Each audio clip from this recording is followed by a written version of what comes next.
អីវ៉ាន់ចំណេញតិចណាស់កុំព្រោះតែចង់បានភ្ញៀវលក់ខាតណាបងប្អូនគ្នាចាជម្រាបសួរមកកាន់channel របស់ខ្ញុំសាជាថ្មីហើយខ្ញុំឃើញអ្នកខ្លះទៅគាត់លក់ចាលុយយើងយកទៅទិញគេទាំងដុំតែពេលយើងចំណេញយកវិញគឺតិចតិចមែនទែនហើយអញ្ចឹងហើយកុំព្យាយាមលក់ឲ្យខាតដើម្បីបានភ្ញៀវធម្មតាបងប្អូនអ្នកលក់បងប្អូនដឹងហើយថាពេលដែលយើងលក់ចុះគឺសម្បូរអ្នកទិញតែពេលដែលយើងអីវ៉ាន់ឡើងណាសឹងថាអីវ៉ាន់ខ្លះគេឡើងមកកេះ2000អីហើយយើងនៅតែលក់តម្លៃតែបានថា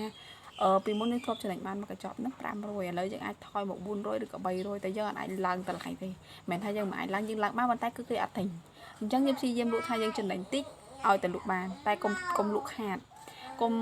ភិកអ្នកខ្លះទៅគាត់បើកតូបថ្មីអីចឹងផ្ដាំស្ដាប់អ្នកថ្មីថាចង់លក់ឲ្យ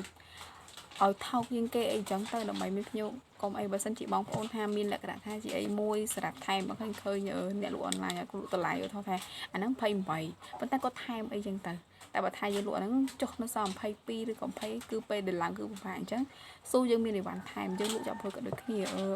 អីវ៉ាន់យើងកុំលក់ខាតបងប្អូនសុខចិត្តលក់ហើយយើងមានអីតិចតួចយើងថាយើងថែមបានយើងបើកតូបយើងថែមទៅកុំឲ្យលក់តម្លៃខុសពីទីផ្សារគេ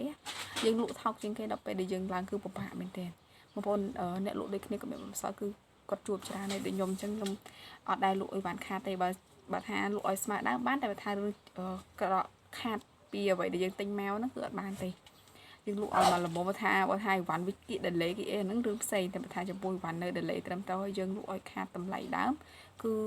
ហានិភ័យគឺយើងវិញទេហើយអ្នកទិញអ្នកខ្លះទៅ